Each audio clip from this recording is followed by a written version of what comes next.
بسم اللہ الرحمن الرحیم۔ ہمارے نبی کریم صلی اللہ علیہ وسلم کے بہترین زندگی 40 اصولوں میں سے 7 اصول صرف کھانے سے متعلق ہیں۔ ان اصولوں میں سے کچھ پر بات کریں گے۔ آپ صلی اللہ علیہ وسلم نے فرمایا، گرم کھانے پر پھونک سے ٹھنڈا نہ کرو، پنکھا استعمال کیا کرو۔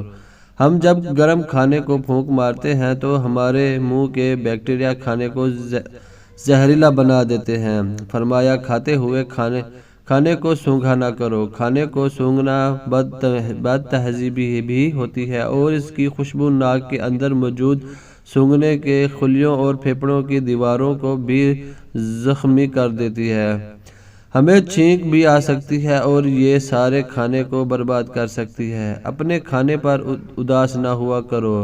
ہم عموماً کھانے کی مقدار کوالٹی پر اداس ہو جاتے ہیں۔ ہم ہمیشہ کھانا کھاتے وقت دوسروں کی پلیٹ کی طرف دیکھتے ہیں۔ یہ عادت ہمارے اندر ناشکری پیدا کرے گی۔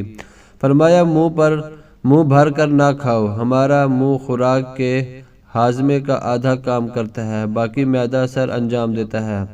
ہم جب منہ بھر لیتے ہیں، زبان اور دانتوں کو اپنا کام کرنے کے لیے جگہ نہیں ملتی۔ ہم جلدی نگلنے پر مجبور ہو جاتے ہیں۔ معدہ یہ ذمہ داری قبول نہیں کر پاتا اور ہم بد ہضمی کا شکار ہو جاتے ہیں۔ ہمارے پیارے حبیب صلی اللہ علیہ وسلم ہمیشہ چھوٹا لقمہ لیتے تھے، آدھا معدہ بھرنے کے بعد ہاتھ کھینچ لیتے تھے۔ آپ صلی اللہ علیہ وسلم پوری زندگی صحت مند رہے۔ آپ صلی اللہ علیہ وسلم کی صحابہ کرام نے بھی یہ عادت اپنا لی۔ چنانچہ مدینہ کے طبیب بے روزگار ہو گئے اور کھجوروں کی تجارت کرنے لگے۔ فرمایا، اندھیرے میں مت کھاؤ۔ اندھیرے میں کھانا کھانے سے کھانے میں کیڑے مکوڑے ملنے کا خدشہ ہوتا ہے۔ دوسرا، روشنی کا کھانے کے ساتھ گہرا تعلق ہوتا ہے۔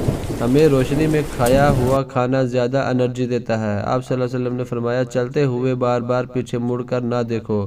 بار بار پیچھے مڑ کر دیکھنا ایک نفسیاتی بیماری ہے۔ یہ بیماری خوف زدہ، ڈرے اور سہمے ہوئے لوگوں میں کامن ہے۔ ہم جب چلتے ہوئے پیچھے مڑ کر دیکھتے ہیں تو ہم اس بیماری کا شکار ہوتے چلے جاتے ہیں۔ پیچھے مڑ کر دیکھنے سے ہماری توجہ بھی بڑھ جاتی ہے، اسی ڈر خوف پیدا ہو جاتا ہے، ہماری رفتار آدھی رہ جاتی ہے، ہم بلا وجہ دوسرے لوگوں کو اپنی طرف متوجہ بھی کر لیتے ہیں۔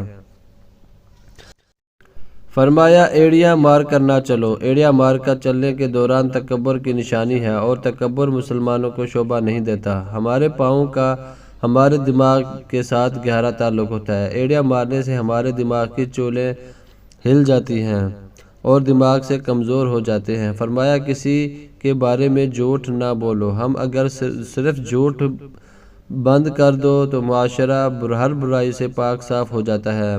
جھوٹ کے بعد غلط فہمی معاشرے کی سب سے بڑی برائی ہے۔ ہم جب گفتگو میں واضح نہیں ہوتے تو غلط فہمیاں پیدا ہوتی ہیں جو کہ معاشرتی بگاڑ کا باعث ہوتی ہیں۔ جب بھی بولے بلند اور واضح اور صاف بولے۔ آپ صلی اللہ علیہ وسلم نے فرمایا، اکیلے سفر نہ کیا کرو۔ اکیلے آدمی خوفزدہ بھی رہتا ہے، پریشان بھی ہو جاتا ہے اور عموماً حادثوں کا شکار بھی ہو جاتا ہے۔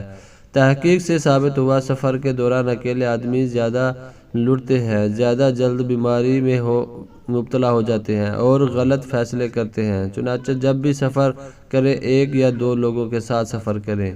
ویڈیو اچھی لگی ہے تو ویڈیو کو لائک کیجئے، چینل کو سبسکرائب کیجئے۔ ملتے ہیں کسی نئی اچھی ویڈیو میں۔ اللہ حافظ۔